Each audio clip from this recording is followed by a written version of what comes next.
welcome to the first official episode of the Cinema Dash of 2017. Season 3. Season 3. It took a while. Yeah. Fuck it. Yeah, that's a pretty accurate statement. But, we were going to do episodes on A Monster Calls, but it wasn't playing anywhere near us, which was kind of unfortunate. So, hopefully, now that Split's out, we'll try to go see that either next week or sometime this weekend, maybe next week, I don't know. Then we'll get right back in the groove of things for February and stuff like that. This episode probably won't have any of the new intros or anything. It'll probably be like a last season type thing, because I'm still working on them. But definitely for the Split episode, we'll be seeing the new intros and all that jazz. And we also got a new microphone. Yeah. So I also got a Blue Yeti, and I got a pop filter over here. So, the episodes with both of us are going to sound a little bit better than they did last time, but if I ever record a one-off, it's going to sound primo. Let me tell you something right now. Well, when I do it, it's probably not going to, because I don't have this mic. Yeah, but I mean, the headset mic's still really good. I have my headset mic, but it sounds a little like, it doesn't sound as good. You just got to play around with the audio settings, that's the only thing. I'll give you the settings that we use for the podcast, and that'll probably work out well. But anyway, we saw a movie tonight. Actually just got done watching it. We saw last year's Nocturnal Animals. Mm-hmm. I know we said we were going to do an episode on that, and here it is. But sorry. Yeah. Oh, there it is again, Morty. Let's talk about the fucking movie, Morty. Yeah. So, we said we were going to do it last year, but they weren't really. We didn't find the time because we were all really busy. And but now we got it right here, and we saw it, and we're gonna talk about it. And it's up for, I think it's up for an Oscar, right? For writing, and best supporting actor. Yeah, I think it's up for a couple Oscars. It won a Golden Globe, and it was up for a couple Golden Globes as well. There's also an episode we have to go do. What, an Oscar? Oh yeah, the Oscar episodes. Yeah, look forward to that. And so anyway, talk about the movie. Basic plot without giving too much away, because I really want to try avoiding spoilers in this movie when talking about this movie, because the less you know about it, the better. But anyway, basic plot is Amy Adams plays a cynical art dealer, and her and Jake Gyllenhaal were married at one point, and she completely destroyed Jake Gyllenhaal, broke his heart, and so a couple years later, Jake Gyllenhaal writes a novel, sends it to her. And he wants her to give him her thoughts. Fuck. He wants her to give him her thoughts on the novel. And as she reads the novel, she discovers that it's a lot like their relationship that they had. And I'm gonna cut it off there because one, I can't speak, and two, I don't want to spoil anything. Yeah. But yeah. So, what about you? What were your first impressions when you heard about Nocturnal Animals? Well, I knew it had Jake Gyllenhaal in it, and already there I was sold. Accurate. And then Amy Adams was also in it. We also saw her in another movie this year. I wasn't much of a fan of, but you were a big fan. Oh, absolutely. There's also the other movies she was in, but we're not going to talk about that one. Oh yes, of course. Yeah. That was an episode we already did. Indeed. And I was pretty sold on it when I saw the trailers and the poster and everything. Wasn't too hyped for it. I don't think anyone was really hyped to see this movie. Like, oh shit, dude. Fucking Nocturnal Animals. Doctor Strange is coming out. No, I'm interested in Nocturnal Animals. Fucking what? No, I mean, I thought this was gonna be a good movie, and it turned out it did. Yeah. I was when I first heard about this movie, I was looking forward to it. I liked that. That was me trying to find words to say, but I couldn't do it, so I compensated by being annoying. By making noise. By making noise. I like Tom Ford's first movie. This is his second movie. I liked his first one. It was A Single Man with Colin Firth. Thought that was a really good movie. And, when I heard he was doing this, I was like, oh, yeah, I'm into it. And I love Jake Gyllenhaal. Think he's great. Mm-hmm. I'm in love with Amy Adams. I think she's great. She was in my favorite movie of last year, Arrival. So there was an A-list cast in this bad boy. Love Michael Shannon, like Isla Fisher, love Aaron Taylor-Johnson. So it was a pretty good cast. And, unfortunately, it didn't really show around, where we are. I was looking forward to seeing this movie. Mm-hmm. And, I was hoping it would be a great movie, and I thought it was terrific. I liked it. I liked it a lot. So This movie, would you say this movie's primo? I'd say pizza. We're in was the performances. Everybody in this movie was great. Yeah, honestly, I don't think there's one bad one. no, not at all. Not at all. Even the A-list actors that were in it for like maybe 5 minutes at a time, like Isla Fisher, thought they were great. Aaron Taylor Johnson, primo performance in this movie, totally deserving of the Golden Globe, I think. And he was successfully portrayed just a creepy, like grimy, slimy, crazy guy. From West Texas. From West Texas, AKA everyone from West Texas. Sorry to all our West Texas fans, none of you, but he was phenomenal in this movie. Michael Shannon actually stole the show from me. I think he was Michael awesome. Shannon was awesome in this movie. I fucking loved him. And Michael Shannon is great. The badass sheriff. Literally in everything I see him in, I love Michael Shannon. And in this movie, it's no different. That ain't right. Hey, that ain't right. Yeah, he says like a King of the Hill quote in this movie. Oh, I love it. I'll tell you what. I'll tell you what, that ain't right. That boy ain't right. But Michael Shannon killed it in this movie. He was awesome. Who else? Jake Gyllenhaal, again, phenomenal as always. Is he ever bad? Point exactly. Jake Gyllenhaal killed it in this movie. Amy Adams again killed it in this movie. Love her. Just great performances all around. I think, especially Jake Gyllenhaal. This movie's really broken up into two narratives, and it's the actual world and then the book world. Because as Amy Adams is reading the book, we see what is happening inside of said book. And Jake Gyllenhaal's performance as his book character was great. I'm actually surprised he didn't get nominated for anything in this movie. How would you like? What genre of movie would you put this one in? Definitely thriller. Okay. I would say like thriller mystery.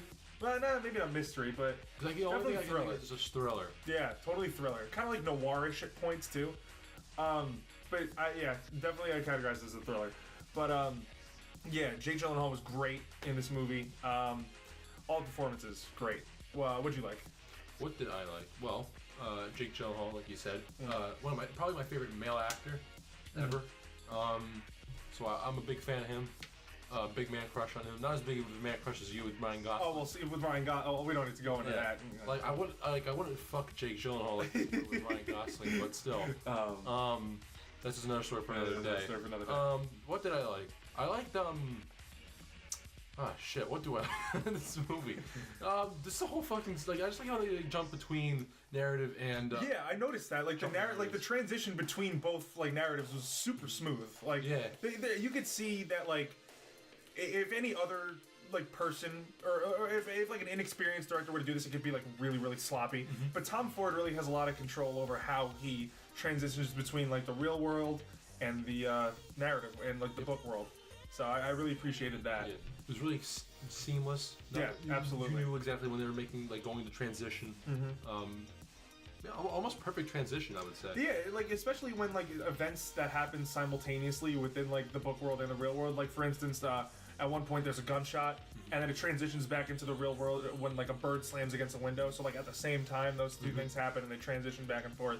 And it's not like it's jarring or anything. It's very obvious in which is the book world and which is the real world. So I really appreciated that.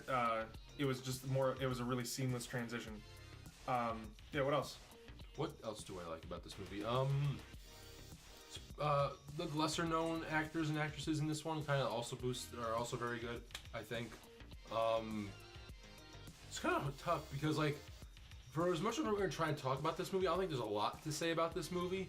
Without spoiling. Yeah. Because the best way I could describe it is that everything in this movie lines up perfectly. When you go in, you know nothing about it. By the end, you know a lot, and then when you rewatch, this is a very rewatchable movie, I would say, because when you rewatch this movie, you'll notice things that you didn't notice before. And I'm sure I missed a couple things when I was watching it for the first time, but I did notice a lot of things that really pieced together the whole story. Did you see this already? I know I didn't see this already. This is my first time watching it. But the other thing I was going to say was just fuck, I'm doing it again. No, I was just gonna say that. What the fuck am I gonna do? This is so bad. What the hell just happened? I turned on my PS4. Oh, awesome. Oh shit. No, leave it alone. Just leave it alone. I'll fix it. Just cut this all out. Put like a picture of a dog or something of Gabe. Rest in peace, Borkster. That's gonna be making noise now, isn't it? Nah, dude, we're good. Don't worry about it. Jesus. Oh, there we go. There we go. Hey, Awesome. My phone's on. Oh, Jesus. Also, my Come phone's on, man. Shit. Jeez. Holy shit, this is a terrible Boy, episode. this is the best first episode of the first season, third season, or Jesus whatever. Christ, I was just thinking, like, you just said that, like, dude, this is a very rewatchable movie. Oh, I just remembered. This is the best movie. It's like one of the better movies you can see without knowing anything about it. Definitely. If you go into this movie completely blind without watching any like trailers or anything, I think you would totally benefit from it. Because I haven't seen the trailers in a while. I don't think I watched any of the trailers. In fact, I don't even remember the trailer, to be honest with you. So yeah, I think like just either forgetting about everything you know about this movie going in is the best way to go into this movie, or just not knowing anything. Yeah. Honestly, like going into this movie without knowing anything it will have you benefit from the lack of knowledge when watching it, but yeah, I think I only just saw the poster and like I didn't even know what the poster meant. Like honestly, to be real with you, like the poster wasn't really that great, but I don't judge a movie by its poster, though. I know, neither do I. I'm just saying the poster just wasn't that great. But one thing that really caught my attention that I really liked in this movie was like the kind of like style and narrative choice that Tom Ford decided to use. Like he uses this movie like has a lot of like visual narrative to it, like especially told through like colors and like things in the background, like the one thing with the revenge painting, and like how when Amy Adams. I think some of that was like a little too obvious, though. I mean, at times it did get heavy-handed, I think, but especially.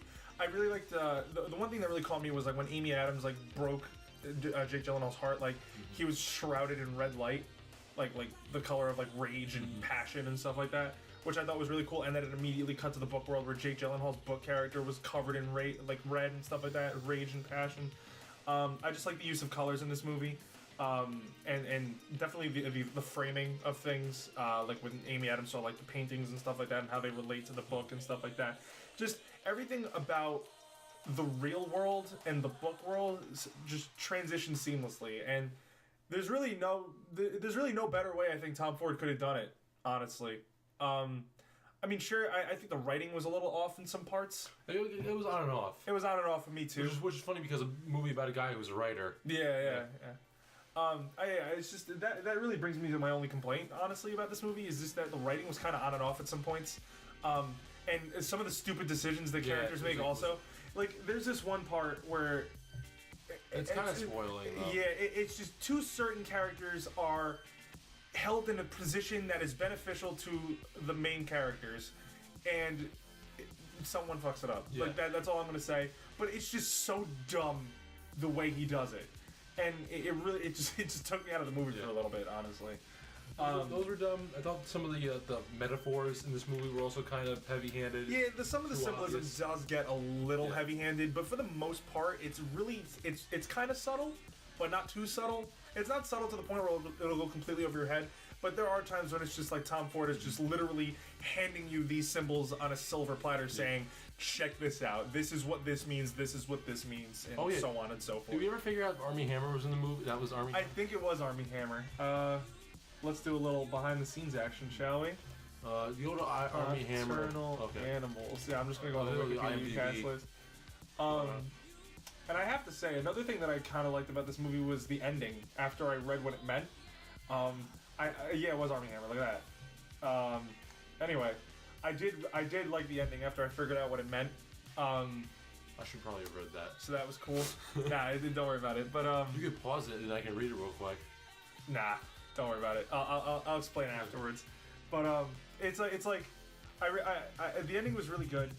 Just this way everything came full circle throughout the movie and how it all came together and stuff like that. I'm not gonna say it obviously because again avoiding spoilers for this episode. But honestly, just a lot of great visual narratives. Really solid directing on Tom Ford's part. Great performances. A little bit of on and off writing. And yeah, what about you? Yeah, remember Armie Hammer was in this movie? Yeah. And honestly, like Armie Hammer is in this movie for like 5 minutes, but like whatever. Which leads me to my number one complaint is that not only do I not like Jai Courtney, I don't like. You don't like Armie Hammer? No, but like you hate Jai Courtney. Yeah, I also. But like, don't do you like hate Armie Hammer? I also really don't like Armie Hammer. I also just his name is really cool, but like I just don't like the Armie guy. Hammer. He sounds like the baking soda. Arm and Hammer. Yeah. Yeah. Huh. I didn't think about that. Shit. I mean, I don't go through every day thinking about baking soda. Neither do I. I'm just saying. That's what it sounds like. Yeah, I mean, like besides having the name of a baking soda, he's just not good. Everything I've seen him in is just not good. Yeah, like Armie Hammer. Well, like I thought he was good in The Social Network. But who was he in this? Oh yeah, he was the Winklevoss twins. Yeah, I didn't. Winklevoss twins. I don't even remember him. I mean, like Armie Hammer is just like another one of those guys where it's like he's like a Jai Courtney, a Sam Worthington. Like he's like one of those like where it's just a like bad actor. Yeah, but like he's one of those like disposable action movie stars that are popular for like 5 years. The only one who broke that trend was Jason Statham because he still gets steady work. But like other than that, like Jai Courtney, but Jason Statham's also pretty cool. Jason Statham's the man. Like don't get me wrong, but like he's the one. That's what I'm saying. Like he's one of those guys that like broke the mold. Yeah. You know what I mean? Yeah. I'm not really a huge fan of Armie Hammer either. But honestly, I don't really have anything else I have to say about this movie. I thought it was terrific. I really liked it. I think I also sometimes it gets a little too confusing at some points. In which points? Like I know, like you were kind of asking me some questions during the movie, and it's like, yeah, sure. I was also like confused, but then later on they kind of like explained it. I mean, and sometimes I don't even know what the ending meant. No, just one thing that's confusing. Okay. Another thing that I didn't like was that sometimes there were just unintentional funny scenes, like in the very beginning where she's like going into her driveway and like the door's like she flashes the light. Oh yeah, like, Jesus Christ. Yeah. Yeah. I mean, like I think the scenes with Michael Shannon when she was like supposed to be, I think it was supposed to be kind of funny. Yeah, like he's like, I guess he's like, I don't give a shit. Yeah. He's like, yeah, it's like he's kind of like the comic relief, but I don't think it's like really supposed to like. It sounds funny to you, but like in the context, it's probably like not that. I'm sure it's just our stupid sense of humor that found that like made that funny to us. But like I'm sure in like a regular like theater setting, I'm pretty sure like nobody would have laughed at that. But I'm pretty sure this character that Michael Shannon plays is probably gonna be like one of the coolest characters from the year of 2016. Oh, absolutely. Michael Shannon was awesome in this movie. He was great. But yeah, I think it's gonna be a little bit of a shorter episode. Honestly, I got nothing else to say about this movie. I thought it was great. You should check it out. You thought it was pretty good. So yeah, this movie's got a recommendation. First episode of 2017. A couple things to look out for. You know, we're gonna do our Oscar episode soon. Now that the nominations are out, we're gonna be doing our X-Men series, which we're gonna be starting very soon. I think we're gonna start that next week. So be on the lookout for that. I'm gonna be super pumped about that. Can't wait till Logan comes out. Yeah, we got the new mic. Gabs has a one-off coming out soon. Yeah. That'll be up soon. Hopefully, we'll be up by the time this is out. So yeah. These are going to be. I think the one-off and this are going to be released around like the same time. So, you know, hopefully we coordinate that. And yeah, so Gabs got a one-off coming soon. And as of right now, that's it. So hopefully we see Split next week. So hopefully that'll be our next episode. And yeah, look forward to our X-Men stuff and everything. So thank you all for watching. You know, here's to 2017 season 3, going strong. And yeah, I'm Deej. Why don't we give our fucking scores first, you idiot? Oh Jesus H Christ! I completely forgot about the scores. This is the worst episode. This is the worst episode that we've ever done, and it's the first episode of the season that's supposed to be the best. I'm gonna give it an 8. I would Nocturnal 8 animals out of 10. It's terrible. No. I would I'll rate 7.5 books out of 10. Oh, because that was so much better. You could have said that shit about like. I would rather. Let's see. I would kidnap 7.5 moms and daughters out of 10. I would So you just get half a daughter, just get half a human being. I mean, get half the mom. I don't know. Yeah. There's gonna be like 3. No, I think it's gonna be like 3 moms. Please and 3 stop daughters. trying to do math. And then maybe like the daughter as the one more whole one. Yeah, and then half the mom and half the daughter. Okay. No, because that makes one whole person. Stitched together. No, because that makes one whole person. Like, yeah, that makes it an 8. It's gonna be 4 daughters, 3 moms, and then another half of the mom. Okay. One more before we close this episode. Okay. Okay. Here's one. I would have. This is gonna get you. I would have I would have 7.5 arrows in my dead calf sculpture out of 10. Watch the movie for that. Yeah, one. watch the movie for that reference. But yeah, so that's it. Yeah. Thanks everybody. Yeah, I'm Gabs. And I'm Deej. This is a terrible episode. Yeah, it's alright. Bye.